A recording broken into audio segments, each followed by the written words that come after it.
ఇది hereditary tradition ఇది. You may be surprised. My family has been in this tradition of worshipping Lord Venkateshwara for last 2000 years, 36 generations. ఆగమ శాస్త్రంలో మా remote యాన్సిస్టరు 2000 సంవత్సరాల ముందు వెంకటేశ్వర స్వామి విగ్రహాన్ని ఇప్పుడున్న చోట ప్రతిష్ఠించిన మా రిమోట్ యాన్సిస్టర్ పేరు కూడా చెప్పున్నారు. గోపీనాథులు అని ఆయన వంశంలో మేము వస్తున్నాం. నేను 36th జనరేషను, మా పిల్లలు ఆల్రెడీ పూజలో ఉన్నారు. 37th generation.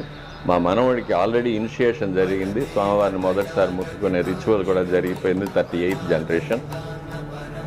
కాబట్టి అదే కుటుంబాలు అట్లాగే ట్రెడిషన్ కాపాడుతూ ఉన్నాము. అందులో నేను ఓన్లీ సన్ కాబట్టి I have no other go also.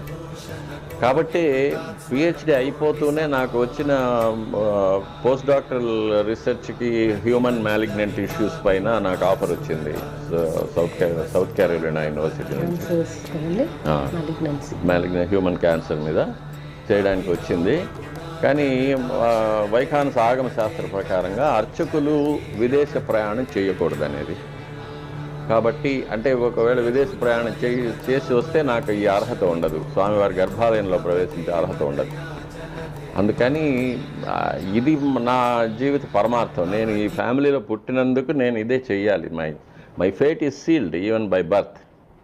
At the time of my birth my fate is sealed and decided I should be an అర్చక. కాబట్టి దాన్ని దాటి నేను వెళ్ళలేను.